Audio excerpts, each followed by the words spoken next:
Oh, well, like I said though before, seriously, Mount Pisgah is all I've known. And of course, when I was young, kind of being pushed into stuff, being part of the Gospel Jewels choir, and The Gospel Jewels. that was the name of the children's choir when I was a kid. Wow. The Gospel Jewels. And Wow. Gan Gan, she was the choir director. Gan Gan and Uncle Phil. Now, who is Gan Gan? Gan Gan is George Garrett's mother. Okay. Yeah. Wow. You took me back there for a minute. Yeah. But yeah, when we were put in stuff, and it just became. I'll say it like this: for me, it's kind of like it's a lifestyle. Mount Pisgah is a lifestyle for me. It's not a choice. It's not a. So then, when did you take it serious, to where your heart wanted to do it? When was that time you beat me up? Probably. I probably started taking it serious when I was in high school. Really? I thought it was gonna be later than that. The way you were talking. No. Okay.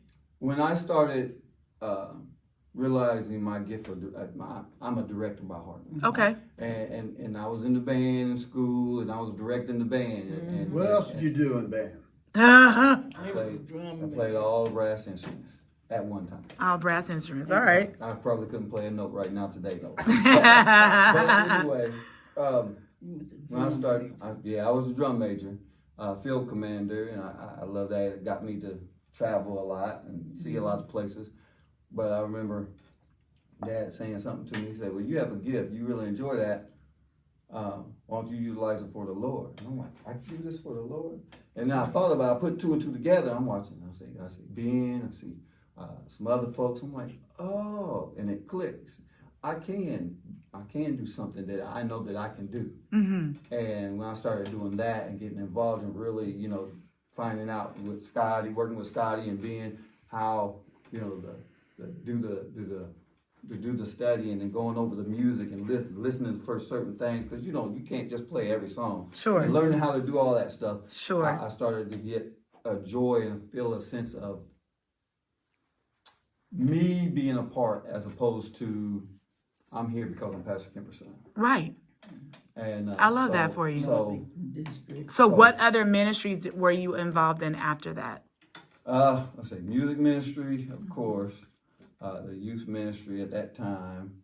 What else did we do?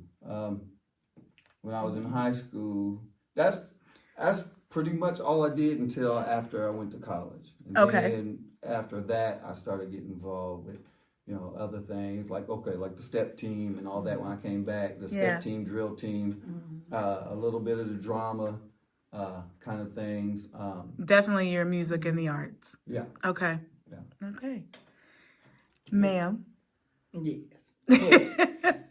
I like the drama. I like writing plays. I like directing plays and keeping the kids involved in that. That's what we did. And acting. Okay. She hasn't stopped that yet. So you also are part of the creatives. Creative. Okay. Yeah, but as coming up, I was on the usher board. I was in the choir. I was. Go ahead. You forgot about the usher boy for you. Yeah, Okay. Yeah. Yeah, We came up, it was like, you went to Sunday school, you did these things. You just went into them. I loved it. I loved doing those different things. And as I got older, I can sit back and watch y'all do it. Well, I'm involved in. I don't know if I can remember everything. Okay. I'm involved in a lot of stuff. Of course, I'm a deacon here at the church. Okay. Praise the Lord for that. Yes. Lord have mercy. But yes, I'm a deacon here at the church. Okay. I'm involved in a ministry called J Love, which is a jail ministry. Okay. I'm involved with the Kokomo Great Banquet. I'm involved with a group called Bulletproof, which is where we mentor young men and kids in the community. Okay. I'm involved with Arise. Y'all know about Arise because that's from here, y'all. Yeah. Arise Mental Health Ministry, just a plug right there. Okay. For mental health. I'm not crazy, but I'm involved with it. Well. Dre's out. No, I'm kidding. Yeah. And the rest is remain to be seen. Okay. I've been offered some other opportunities that I'm praying about with Chrysler right now. Okay. Be praying with you. Yes, please do. Basically, I mean, I'm just I'm just a servant. Okay. He utilized me wherever and whenever. Whatever the assignment is. And for you, sir? As Thought I forgot brother, about you over there, huh? I am no. I am serving as a deacon.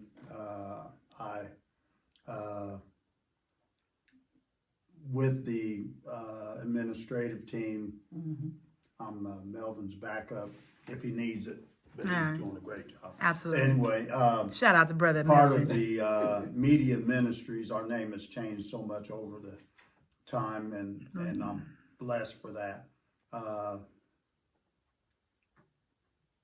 And whatever else needs to be done now that I've retired. So yeah. So yeah. For real, yeah. For real. But I have helped with the missions ministry in times, and I hope to do more of that and be involved with some of the other ministries that help out the widows and whatnot and stuff. So I love that. Missions. Missions. Yeah, but serve.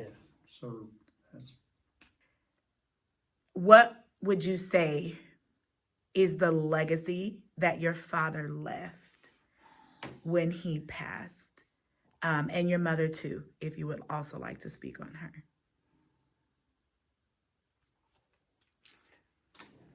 I'll start. I think, in my opinion,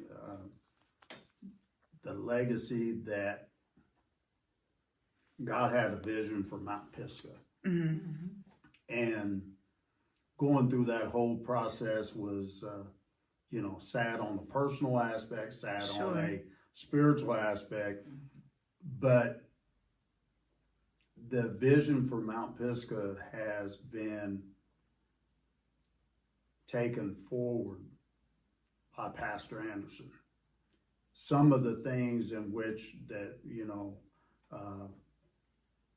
I was privy to when Dad was pastor, and knowing different things in which was in the vision for Mount Pisgah. This, what we are in right now was part of the vision for Mount Pisgah to add on to, to build and whatnot, and the different things he wanted to do. And when Pastor Anderson first got here, first he took time and sat and took a look. And then he started implementing different things. And those things lined up with what I knew Your father's Pastor vision was. Kemper was doing, you know, for Mount Pisgah, and it was like, you know, on one hand, you look at it and you think, you know, okay, he's my pastor, but he's my dad. But how God works, you know, the whole process of when we were, and I say we were voting for the pastor to come in, and how that all broke down to the point to where we got Pastor Anderson, and I mean, he's hit everything and continues to push Mount Pisgah forward.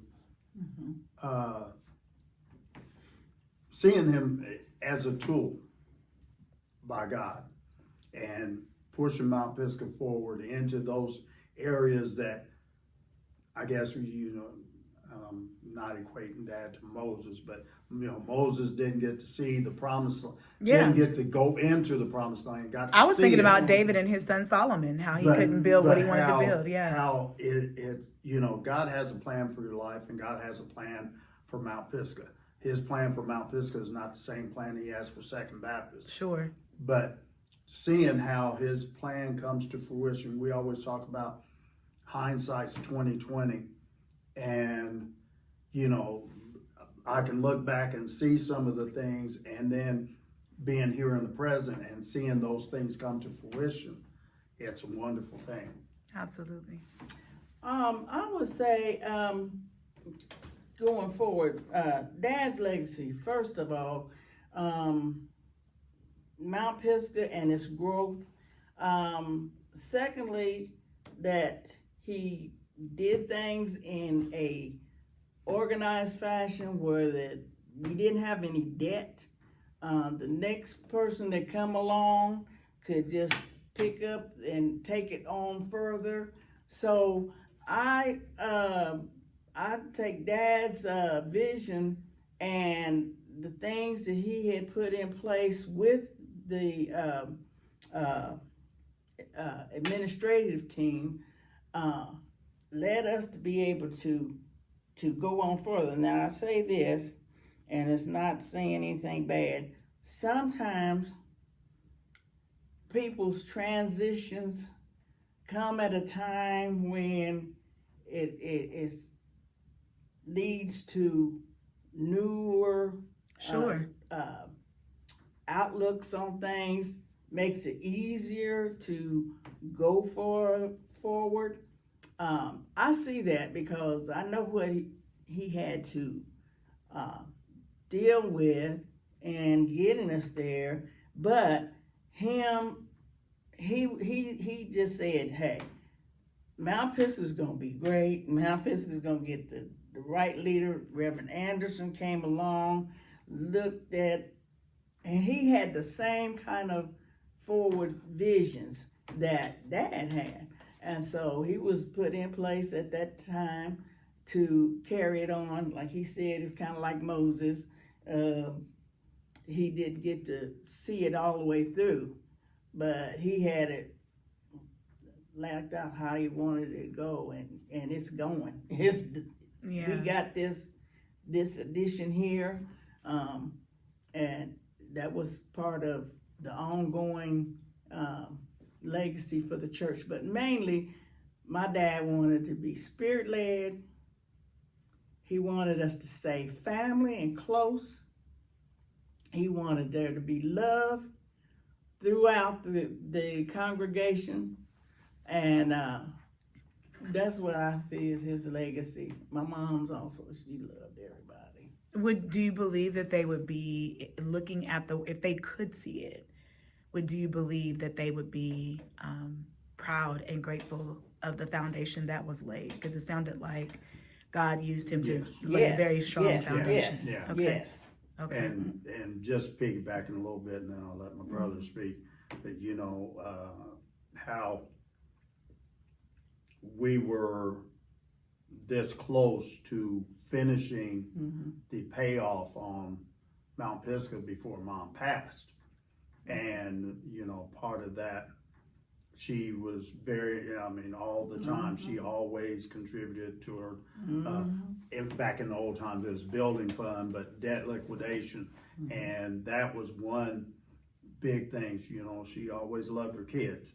And I'm not talking about us, but all the kids in Mount children of Pisgah. Mount Pisgah. Yeah. So to see this come to fruition and to be a part of that, for her, that was a big thing.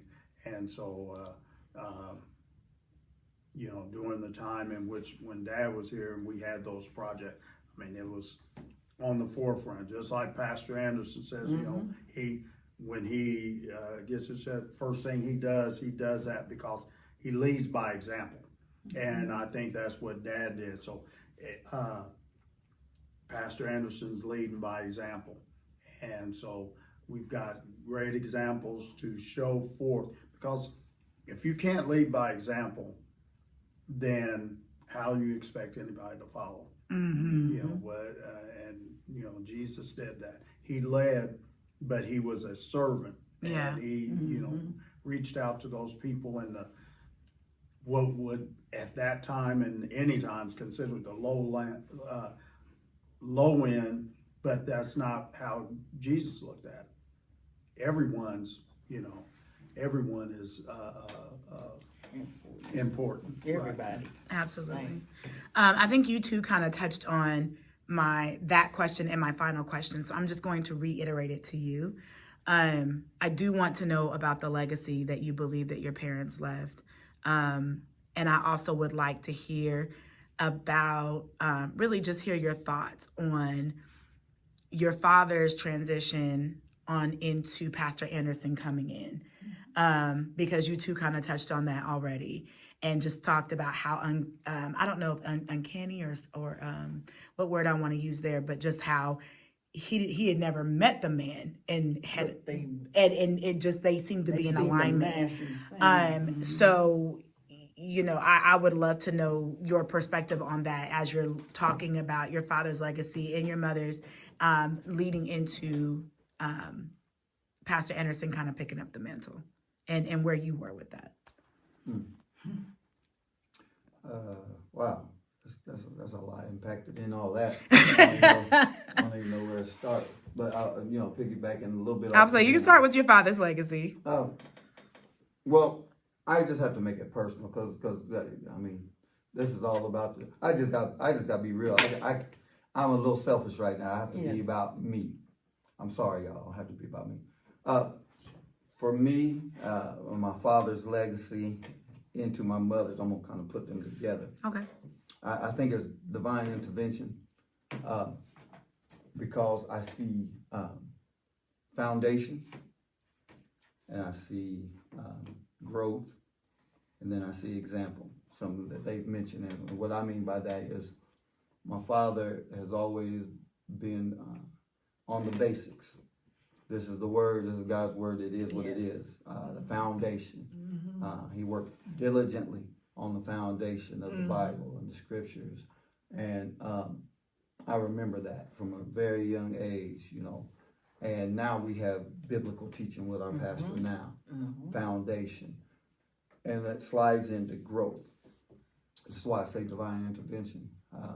If I could keep my composure, you know, I cry sometimes. You can, I'll admit it. and you can. This is a safe space. For me, and this goes into the Pastor Anderson coming. When Pastor Anderson came, you know, of course, I was still hurting, grieving. Sure. Because those things happen faster than we can process, oh, right? Yeah, sure. Yeah. That's legit. And I know the church, we took a year or whatever. And I was cool, I was comfortable, I'm living my life. And then they started talking about we're going to interview pastors. And for me, going back to, like I said, I'm Mount Pisgah's baby. Was that a little rough? It was very rough. Okay. Very, very rough. They got up there and we had to vote, and they had the 3, and it was all kind of stuff. And I purposely did not vote for Pastor Anderson. Okay. I did not, this is gonna sound weird because I liked him. I did not. So vote you for him. recognize an unfamiliarity. You recognize a familiarity off the bat that you were uncomfortable with. Yeah, and it was more of a selfish thing because I liked him. Yeah. He's easy to gravitate to, and I was like, I could be cool with him. But, and it goes back, and like I said, it'll be about me. I felt. Did you feel disloyal? No. No. I felt like, and that's getting to the growth part. I felt like I was losing my place. Yes. Mount Pisgah's baby. Pastor Kemper's legacy. We're still here. Now somebody else is coming in. And they don't know nothing about you being a baby.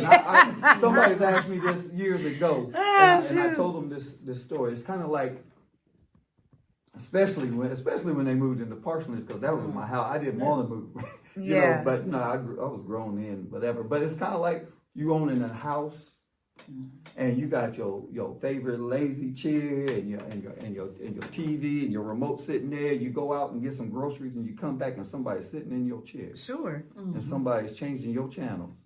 And I felt like, what? And didn't nobody even ask me? And who did this? And the only person that did it was him. But it's a push and pull because you actually like the guy. Yes. Love it. And so the growth part, as time went on, like I said, Pastor Andrews, he's got a way of drawing you in. And I was like, man, this is my brother. It didn't take long, but the Lord was showing me, said, I had to get your father out of the way. Yes. Because you're standing on your father. You need to stand on your faith by you. And you need somebody here to walk with you and teach you and help you grow. Wow. And then once I got there, I was like, oh. Wow. And how do I do this? Now I'm moving into my example, my mother's legacy. And I'm sorry, before you get into that, if you don't mind answering, how old were you when your father passed? That was in 2001. So I was, what was that? 30. It was 23 years ago. 3 years ago. 23 years almost, ago. Almost So- 23, 22. So I was 32. So in your early 30s. Yeah, I Okay. was in my early 30s. Okay. I was a grown man, so, Still hurts. but yeah. Yeah, that's okay. That's not why I asked. I was just curious. No, And, Okay. But the example part, after, gravitating to Pastor Anderson, and we cool and everything, and unfortunately, the only thing I had really wrong with him is he chose the wrong fraternity, but I won't get into that. The shade in this place. But really, no, he was cool, and we talked, and he understood. He was like, telling me about him and his dad and stuff. And I was like, yes. And the Lord's like, I told you. And I'm like, okay, I gotta listen to you, trust. But the example part with my mother, all through her life, Sunday school teacher, whatever. But, how many times people came up to my mom, what do you think about this? What do you think about this? What do you think about this? And Mom always told, she told all of it, I don't care what you think or whatever, you support our pastor. Because if it was your father, we want to support him. And you support him and you love him. And I remember she was diligent about that. And it didn't matter if somebody said something, she'd shoot him down. That's my baby. You don't talk about my baby. She's done that in front of me. Yeah. And that was my example. I'm like, you know what? We always talk about love, the pastor. And it's always been easy for me because my pastor was my dad. Right. I was like, you want me to love this virtual stranger? How do I do that? And I watched my mom. Great example. That's good. And in my growth and in my example with Pastor Anderson, I mean, I love that man to death. I give my life for him. Absolutely. So that's the legacy I think my parents left me, was you got a foundation and we're gonna build on the foundation, transition to growth with my new brother. Not new, he's been here a long time. He's old now. And then the example my mother gave on how to do it. And so, yeah. Yes, ma'am. Yeah, that what he said about Mom, that's one thing. and we learned, and that's one reason why I was telling you I stepped back, because she didn't want you to say nothing hurtful to nobody. Don't let nobody put words in your mouth, saying you said something. So we just don't comment on things. Other people want to say this and that. You just, and that was good. As far as Reverend Anderson, he's been my little brother. And I would tell him some things that we went through that I told him early on. Don't let your family be in this position, because like he was talking about, we had always lived in, and that was our home, but it wasn't our home. And so to lose your position, to lose your identity as preacher's children, and to have to up and move and everything just like that was hard. It was difficulty. But my mom always said, hey, when I move here, that you will always have a home. You don't have to worry about it no more. And so when I told him, expressed to him that, yeah, and Mama did too, get yourself a place for your family, so they won't have to go through this, because it was very hard. It was. But a house is not a home.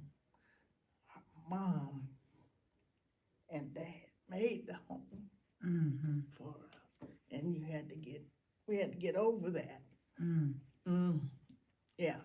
But thank God you did, because I Yes. think that's, you know what I mean? Can you imagine if you all, having been a part of that history and that legacy, were at odds with what God was trying to do? Yeah. And I don't think we think about it that way. We don't think about how we stand in the way of what God wants to do in us and through us, because of our own selfishness, our own pride, our own feelings, our own, all of those things.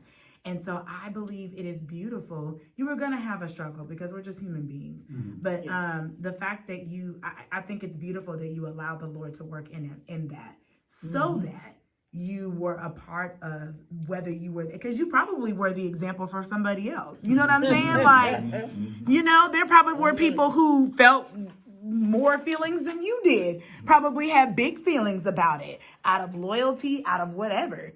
And you guys probably were the example that they needed to see during that transition. And we don't know. Is there anything that you guys want to add?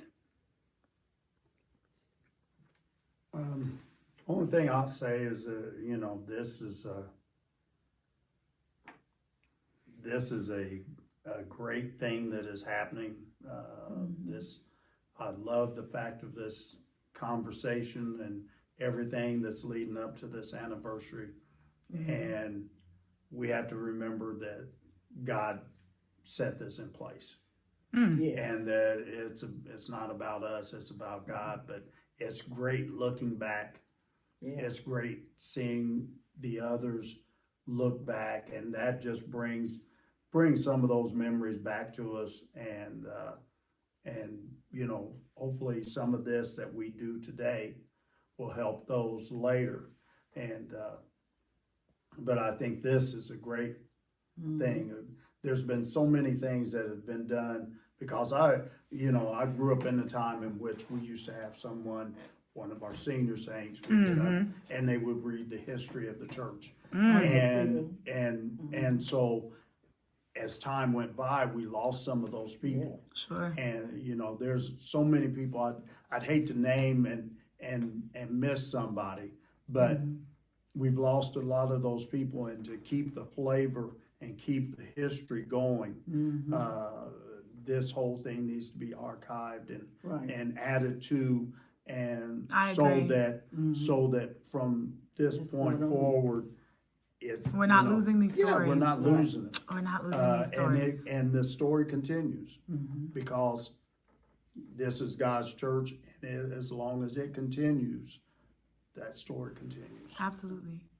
I do know that it took us quite a while to get together, but I do want to thank you all for taking the time. These conversations have been absolutely beautiful for me to facilitate. I've learned a lot being a transplant. I did not grow up here.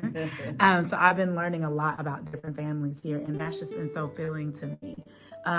So I appreciate you all taking the time. This has been a beautiful conversation. And we are signing off with the Kemper children, the children of FS Kemper, in case that was not clear, for our Legacy Conversations 100th anniversary.